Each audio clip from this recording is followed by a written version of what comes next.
अस्सलामुअलैकुम dear students. कैसे हैं आप सब? उम्मीद है आप सब खैरियत से होंगे। मैं हुज़ैफ़ा सैफुद्दीन, आपका फेवरेट मैथ्स टीचर, आपके फेवरेट मैथ्स चैनल पे एक बार फिर हाज़िर हूँ। जैसे कि हमने पहले एक्सरसाइज 9.3 की थी, इसमें हमने सिंपल लीनियर इनइक्वालिटीज़ के साथ कंस्ट्रेंट्स के इक्वेशन के साथ हमने ग्राफ्स वगैरह बनाए थे। इस दफ़ा जो है वो हम वर्ड प्रॉब्लम्स लेके आए हैं आपके साथ, और वर्ड प्रॉब्लम में ख़ास करके थोड़ी सी चीज़ें डिफरेंट हैं क्योंकि वर्डिंग्स बहुत ज़्यादा होंगी। तो वर्डिंग्स को हमें कैच करके उसको हमें फार्मूलेट करना है लीनियर इक्वेशंस में, और लीनियर इक्वालिटीज़ के बाद फिर हमें उसको वैसे ही पुराने मेथड से सॉल्व करना है। ठीक है बच्चों? अच्छा प्यारे बच्चों, बहुत आसान काम है। इसको देखते हैं कि ये किस तरह इसको फार्मूलेट करते हैं। अच्छा, ये हमारे पास एक्सरसाइज 9.3 क्वेश्चन नंबर 2 गिवन है। इसमें हमारे पास वो कह रहा है कि एक लैंडलॉर्ड है, एक ज़मींदार है।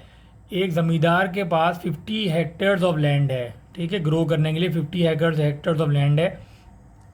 इस 50 हेक्टेयर्स ऑफ लैंड में दो क्रॉप ग्रो होती हैं, two crops A and B.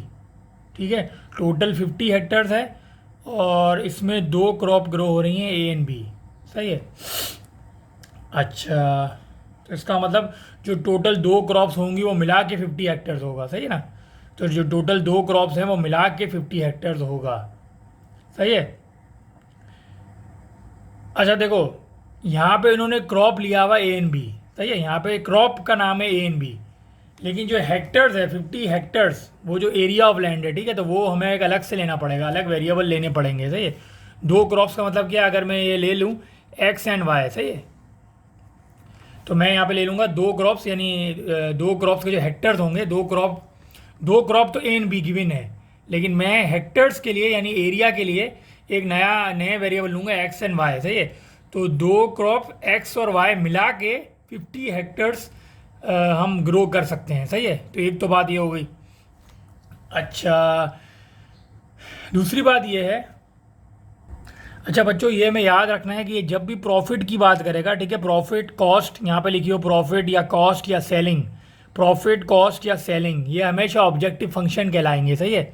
अब वो क्या कह रहा है कि ये जो ए एंड बी क्रॉप है, ये प्रॉफिट पर हेक्टर कितना एस्टिमेट कर रहा है? पहली क्रॉप ए का 10,500 प्रॉफिट एस्टिमेट हो रहा है, और क्रॉप बी का जो प्रॉफिट एस्टिमेट हो रहा है वो 9,000 है। सही है। तो ये ऑब्जेक्टिव फंक्शन होगा। प्रॉफिट कॉस्ट या सेलिंग के बाद जो भी हमारे पास चीज़ें लिखी होंगी वो ऑब्जेक्टिव फंक्शन कहलाएगा। 10,500 ये लिखा हुआ है और 9,000 ये लिखा हुआ है। सही है। तो ये ऑब्जेक्टिव फंक्शन है। तो पहले हम यहाँ तक फॉर्मूलेट करते हैं इस सवाल को, यहाँ से लेके यहाँ तक। ठीक है, सबसे पहले तो हमने दो क्रॉप के एरिया ले लिए, हेक्टर ले लिए एक्स एंड वाई। सही है, एक्स एंड वाई टोटल मिला के 50, यानी एक्स प्लस वाई 50 के बराबर होगा। सही है, 50 या उससे 50 तक हो सकता है या उससे कम भी हो सकता है। सही है ना? तो ये मैंने लिख दिया कि एक्स एंड वाई जो है वो hectares of crop A and B हैं। ए एंड बी तो क्रॉप का नाम है, ए एंड बी क्रॉप का नाम है, और ए क्रॉप का जो एरिया है वो एक्स है, और एक्स हेक्टर पे ये ग्रो होगी, और बी क्रॉप का जो एरिया है वो वाई हेक्टर्स है। सही है। 10,500 9,500 क्या है? हमारे पास ऑब्जेक्टिव फंक्शन था। याद रखें कि हमारे पास जो ऑब्जेक्टिव फंक्शन था वो हम z से लिखते थे। पिछले सवालों में z से हमने डिनोट किया था। तो देखो z क्या होगा? 10,500 क्रॉप ए का प्रॉफिट पर हेक्टर था। ठीक है, तो प्रॉफिट पर हेक्टर हमने क्या लिया था? एक्स लिया था। तो ये हम लिख देंगे 10,500 एक्स का और 9,000 वाई का। सही है। तो इस तरह ऑब्जेक्टिव फंक्शन बन जाएगा, ऑब्जेक्टिव फंक्शन दोनों क्रॉप ए और बी का। मुझे देखो, इस तरह भी देख सकते हो कि देखो, अगर यहाँ क्रॉप ए का अगर 1 हेक्टर है, 1 हेक्टर का मतलब अगर एक्स की वैल्यू यहाँ 1 रखें तो ये 10,500 हो जाएगा। इसी तरह अगर एक्स की वैल्यू यहाँ 10 रखें तो ये 1,05,000 हो जाएगा। सही है ना? तो जितने ज़्यादा एक्स के हेक्टर बढ़ते जाएंगे उतने ज़्यादा यहाँ पे प्रॉफिट बढ़ता जाएगा। और अगर वाई में भी इस तरह ही होगा। वाई में अगर वाई यानी बी क्रॉप का जो हेक्टर है वो 1 है तो ये 9,000 हो जाएगा, और अगर ये 10 है तो ये 90,000 हो जाएगा। सही है। तो ये जितने ज़्यादा एक्स और वाई के हेक्टर बढ़ते रहेंगे, एक्स और वाई के हेक्टर जितने बढ़ते रहेंगे उतना ही ज़्यादा ऑब्जेक्टिव फंक्शन यानी जेड बढ़ता रहेगा, तो ओवरऑल हमारा प्रॉफिट उतना ही ज़्यादा बढ़ेगा। ठीक है बच्चों। अच्छा बच्चों, हमने चार्ट में भी लिखा हुआ है कि जैसे वो एक्स और दोनों क्रॉप मिला के 50 हेक्टर्स था, तो एक्स और वाई जो हेक्टर है वो 50 होगा टोटल मिला के, दोनों एक्स दोनों क्रॉप का जो हेक्टर है एक्स और वाई दोनों क्रॉप का जो एरिया है वो मिला के 50 होगा या उससे कम होगा। ठीक है, एक तो ये बात हो गई थी। अच्छा, ऑब्जेक्टिव फंक्शन था 10,500 और 9,000, पहली का क्रॉप का 10,500, दूसरी क्रॉप का 9,000, तो वो दोनों मिला के प्रॉफिट होना चाहिए, तो वो हमने एक चार्ट में बना दिया। सही है। अच्छा, और इसी तरह एक और बात भी लिखी हुई है, आगे चलते हैं और देखते हैं। Uh liquid herbicide no more than 800 litre to be use for crop A and B at a rate of 20 litre and 10 litre per hectare. सही है। अब इसका मतलब क्या है बच्चों, ये देखो कि नो मोर देन, अब यहाँ एक लफ्ज़ आ रहा है no more than. No more than का मतलब क्या है? Less than equal to. सही है। नो मोर देन का मतलब क्या है? ये लेस देन इक्वल टू का निशान लगा रहा हूँ यहाँ पे, less than equal to, no more than less than equal to. तो टोटल 800 लीटर होना चाहिए। सही है। Liquid herbicide no more than 800 litre, दोनों हर्बिसाइड को मिला के 800 लीटर यूज़ होना चाहिए। सही है। लेकिन कब? जब कंडीशन दी हुई है कि 20 लीटर यूज़ होगा क्रॉप ए के लिए, यानी एक्स जो हेक्टर है, पहली क्रॉप का जो हेक्टर है एक्स है, उसमें 20 लीटर यूज़ होना चाहिए, और जो बी क्रॉप का हेक्टर है वाई, उस पर 10 लीटर यूज़ होना चाहिए। तो ये हमने यहाँ चार्ट बनाया हुआ है कि टोटल 800 होगा, और क्रॉप ए का जो हेक्टर है वो 20 है, और क्रॉप वाई का जो हेक्टर है वो 10 है। तो ये इन दोनों को मिला के इक्वेशन लिख देंगे। नो मोर देन यानी लेस देन इक्वल टू आएगा, तो नो मोर देन का मतलब यहाँ लेस देन इक्वल टू लगा दिया हमने। टोटल कितना है? 800, तो 800 यहाँ पे आ गया, चार्ट वाला जो था वो यहाँ पे आ गया 800, और ये है 20 पहली क्रॉप का, दूसरी क्रॉप का 10 है, तो 20x प्लस 10y, ये हमने मिला के यहाँ लिख दिया। अच्छा बच्चों, ये देखो, ये हमारे पास नो मोर देन वाली इक्वेशन आ गई थी, 800 लीटर्स वाली इक्वेशन 3 नाम दे दिया था। सही है। और ये फिजिबल रीजन की कंडीशन, ये मस्ट यूज़ होगी, ये फिजिबल रीजन की कंडीशन है, ये मस्ट यूज़ होगी फिजिबल रीजन की, एक्स और Y greater than equal to 0 first quadrant में होंगे हमेशा। सही है। ये फिजिबल रीजन की कंडीशन है। अच्छा, आप देखो बच्चों, ये जो हमारे पास था इक्वेशन 2 एंड 3, इसको हम इक्वल टू में चेंज करेंगे। अब ये देखो, हमारे पास इक्वेशन 2 को हमने इक्वल टू में चेंज किया, X plus Y equal to 50, और इनके इंटरसेप्ट निकाल लो। एक्स इंटरसेप्ट इस इक्वेशन का क्या आएगा? 50 0, और वाई इंटरसेप्ट इस इक्वेशन का क्या आएगा? 0 50। सही है। अभी हमें पता है कि हमेशा ओरिजिन टेस्ट करेंगे तो 0 less than equal to 50, 0 less than equal to positive number हमेशा क्या होगा? टूवर्ड्स ओरिजिन ही कहलाएगा। सही है। अच्छा बच्चों, यहाँ पे भी ऐसा ही है कि देखो, इस इक्वेशन का, इक्वेशन 3 का देखो, इक्वेशन 3 को हमने इक्वल टू में चेंज किया था। इक्वेशन 3 को जब इक्वल टू में चेंज किया, इस इक्वेशन का एक्स इंटरसेप्ट यह आएगा, इस इक्वेशन का वाई इंटरसेप्ट, एक्स इंटरसेप्ट आएगा 40 0, वाई इंटरसेप्ट क्या होगा इस इक्वेशन का? 0 80 टूवर्ड्स ओरिजिन। अब जाहिर बात है कि देखो, को यहाँ पे जब 0 0 प्लेस करेंगे तो ये 0 लेस देन 800, ऑफकोर्स 0 हमेशा छोटा होगा 800 से, टूवर्ड्स ओरिजिन आएगा। दोनों इक्वेशन के टेस्ट टूवर्ड्स ओरिजिन आएंगे।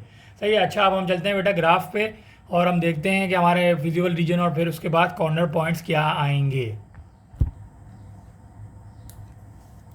अच्छा बच्चों, देखो, ये लाइन 1 के इंटरसेप्ट है 50 0 और 0 50। सही है। तो ये हो जाएगा 50 0 ये पॉइंट है, 50 0 ये वाला पॉइंट है, और 0 50 ये वाला पॉइंट है। सही। तो ये मैंने इक्वेशन एक लाइन, दोनों पॉइंट को ज्वाइन करे, एक हमारे पास लाइन 1 आ जाएगी। ठीक है। अच्छा, ये आ गई लाइन 1 यानी इक्वेशन 1, ये लाइन 1 आ गई। इसी तरह दूसरी इक्वेशन क्या है? 40 0 और 0 80। तो देखो, ये हो गया 40 0, नज़र आ रहा है आपको 40 0, और ये हो गया 0 80। इन दोनों को ज्वाइन करके हमने इक्वेशन बना दी। अब हमने देखा था कि हमारे पास स्केल हमने किस तरह बनाया है? स्केल हमने बनाया है X Y axis 1 small box equal to 2 units. Of course ये 10 स्मॉल बॉक्स हैं, मतलब आप 10 स्मॉल बॉक्स कवर करेंगे 20 पे जाएंगे वाई पे, और इसी तरह आप जब 10 स्मॉल बॉक्स काउंट करेंगे तो ये आप जाएंगे 20 पे, एक्स एक्सिस पे, दोनों पे 10 स्मॉल बॉक्स 20 के बराबर है, तो इसका मतलब 1 स्मॉल बॉक्स 2 यूनिट के बराबर होगा। ठीक है। इसी तरह हमने प्लॉट कर दिया। अच्छा, इसके बाद जब 2 इक्वेशन बन जाएगी तो हमने देखा था कि जो दोनों लीनियर इनइक्वालिटीज़ है वो टूवर्ड्स ओरिजिन है। तो यहाँ देखो, ये तो फिजिबल रीजन फर्स्ट क्वाड्रेंट में होगा हमेशा, ठीक है, यहीं पे आएगा फर्स्ट क्वाड्रेंट में। अच्छा, अब ये हम उधर एरो डाल देते हैं डायरेक्शन बताने के लिए कि टूवर्ड्स ओरिजिन है, ओरिजिन यहाँ पर है ना, तो ये जो है वो टूवर्ड्स ओरिजिन होगा। सही है, ये लाइन है हमारे पास, ये टूवर्ड्स ओरिजिन होगा। सही है, टूवर्ड्स ओरिजिन होगा। और इसी तरह लाइन 1 और लाइन 2 दोनों ही टूवर्ड्स ओरिजिन है, तो ये हम यहाँ पे भी ये ही डाल देंगे, ये हम शेड कर देंगे यहाँ पे। सही है, सिर्फ हमें फर्स्ट क्वाड्रेंट से ही काम है क्योंकि फर्स्ट क्वाड्रेंट में फिजिबल रीजन होता है। अच्छा, अब देखो बच्चों, यहाँ पे जो है वो फिजिबल रीजन कौन सा होगा? देखो फिजिबल रीजन जो है वो ये तो हो नहीं सकता क्योंकि यहाँ लाइन 1 कवर नहीं हो रही। सही ना, लाइन 1 जो है वो यहाँ पे कवर है, लाइन 1 यहाँ पे, लाइन 1 का शेड यहाँ नहीं है, और इसी तरह यहाँ पर भी लाइन 1 का शेड नहीं है। लेकिन अगर इस रीजन की बात करें तो इसमें लाइन 1 और लाइन 2 दोनों कवर हो रही है, तो जो हमारा शेडिड रीजन होगा वो ये होगा। मैं यहाँ शेड कर रहा हूँ, ये नीचे वाला नहीं होगा, ये ज़रा गलती से मैंने शेड कर दिया, ये नहीं होगा, सिर्फ फर्स्ट क्वाड्रेंट में हम ये शेड करें। यहाँ इंटरसेक्शन पॉइंट भी आएगा, ये एक इंटरसेक्शन पॉइंट है, वो हम भी निकालेंगे। सही, तो ये फर्स्ट क्वाड्रेंट का ये रीजन शेड हो जाएगा। अच्छा, अब देखो हमारे पास कॉर्नर पॉइंट्स क्या आएंगे? कॉर्नर पॉइंट्स आएंगे 0 0, एक आएगा 40 0, ये 40 0 आएगा, दूसरा ये इंटरसेक्शन पॉइंट आएगा, और ये आगे चलते हुए ये हमारे पास एक आएगा 0 50। सही है, ये पॉइंट भी आ रहा है। तो हमारे पास कितने कॉर्नर पॉइंट्स होंगे? कॉर्नर पॉइंट जो होंगे हमारे पास वो क्या क्या होंगे? एक होगा 0 0। सही है, फिर यहाँ पे जब हम आएंगे तो ये होगा 40 0, ये होगा 40 0। 40 0 के बाद ये भी पॉइंट आ रहा है, देखो ये पॉइंट क्या होगा? देखो ये बिल्कुल इसके सेंटर में आ रहा है, तो एक वर्टिकल लाइन एक्स एक्सिस पे ड्रॉ करो और टच करो, और एक हॉरिजॉन्टल लाइन वाई पे टच करो, तो ये देखो ये कितना आ रहा है 30 और ये 20, तो x 30 y 20, तो एक इंटरसेक्शन पॉइंट कितना आ रहा है हमारे पास? x 30 y 20। सही है, एक पहले 0 0 आया, ये हमने लिख दिया यहाँ पे, फिर हमने 40 0 यहाँ लिख दिया, ये आ रहा है 40 0, फिजिबल रीजन का 40 0, फिर इंटरसेक्शन पॉइंट आ रहा है 30 20, और फिर आ रहा है 0 50, ये पॉइंट कॉर्नर पे क्या आ रहा है 0 50, तो यहाँ हम लिख देंगे 0 एंड 50। सही है बच्चों, तो ये हमारे पास क्या आ गया? फिजिबल रीजन के कॉर्नर पॉइंट्स आ गए। अब देखो हमें क्या करना है, वो ये कह रहा था सवाल में, उसने क्या कहा था, ये जो कॉर्नर पॉइंट्स हैं सवाल में वो कह रहा था how much land should be allocated to each crop to maximise profit, यानी ये जो z की वैल्यू है ये हमें मैक्सिमाइज करनी है, ये हम यहाँ लिख देंगे मैक्सिमाइज, यहाँ हम लिख देंगे मैक्सिमाइज करनी है, z की वैल्यू मैक्सिमाइज करनी है। तो यहाँ जितने भी कॉर्नर पॉइंट्स हैं x और y की बारी बारी वैल्यू प्लेस करेंगे, और हम देखेंगे कि किस पॉइंट्स पे, यानी किस कॉर्नर पॉइंट पे z की वैल्यू मैक्सिमम आ रही है। अच्छा बच्चों देखो, ये हमारे पास क्या है,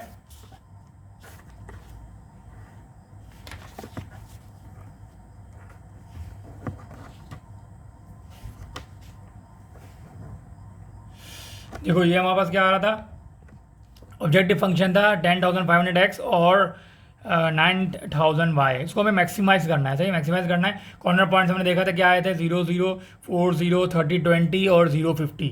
बारी बारी इसको चेक करो, जब यहाँ 0 0 डालेंगे, 0 0 को यहाँ पे डालेंगे तो ये भी 0, और x इंटू 0 0, y इंटू 0 0, ये पूरा 0 आ जाएगा। 40 0 डालेंगे तो यहाँ x की जगह 40 प्लेस करो, यहाँ y की जगह 0 प्लेस करो, ये आएगा 4,20,000। ठीक है, अब इसका ये चीज़ें क्या हैं, ये जो पॉइंट्स हैं ये क्या चीज़ें हैं, ये पहला पॉइंट x और ये y असल में रिप्रेजेंट कर रहे हैं क्रॉप ए का हेक्टर, और दूसरा पॉइंट रिप्रेजेंट कर रहा है y का हेक्टर। सही है, यानी यहाँ 40 0 का मतलब क्या है, ये 40 0 ये x और ये y है ना, तो ये क्रॉप ए का हेक्टर है, और ये 0 क्रॉप बी का हेक्टर है, और ये क्या आ रहा है हमारा टोटल प्रॉफिट आ रहा है, ये जो हमारा z दे रहा है ये टोटल प्रॉफिट दे रहा है, ये सारे प्रॉफिट्स आ रहे हैं यहाँ पे। और ये x और y जो पॉइंट्स हैं, जो कोऑर्डिनेट्स है, वो मैं क्या बता रहे हैं, क्रॉप ए का हेक्टर x होगा, क्रॉप y का हेक्टर, क्रॉप बी का हेक्टर y होगा। सही है, इसी तरह 30 20 डालेंगे, 30 20 जब ऑब्जेक्टिव फंक्शन में डालेंगे तो आप देखो x की जगह 30 आ जाएगा और यहाँ पे y की जगह 20 आ जाएगा। सही है, तो देखो ये 4,95,000। और इसी तरह जब 0 50 डालेंगे, आखिरी कॉर्नर पॉइंट क्या था 0 50, तो जब 0 50 डालेंगे ऑब्जेक्टिव फंक्शन में तो x की जगह 0 डालो और y की जगह 50 डालो, तो ये आ जाएगा 4,50,000। इन सब प्रॉफिट में से एक प्रॉफिट है 4,20,000, एक है 4,95,000, 4,95,000 और एक है 4,50,000। तो इन सब प्रॉफिट में से हमें देखना है कि सबसे बड़ा प्रॉफिट, ज़्यादा प्रॉफिट कहाँ आ रहा है। अब देखो सबसे ज़्यादा प्रॉफिट यहाँ पे आ रहा है, सही है, सबसे ज़्यादा प्रॉफिट आ रहा है 4,95,000। वो कब है? जब हम क्रॉप ए को 30 हेक्टेयर्स पे प्लॉट करें और क्रॉप बी को 20 हेक्टेयर्स पे प्लॉट करें, सही है। तो यहाँ हम लिख देंगे 4,95,000 और फिर हमें वेरीफाई भी करना है, ये वेरीफाई भी करना है। तो वेरीफाई कैसे करेंगे? ये जो चारों पॉइंट्स हैं, ये जो चारों पॉइंट्स हैं, इनको बारी बारी हमें इन दोनों इक्वलिटीज़ में डालना है।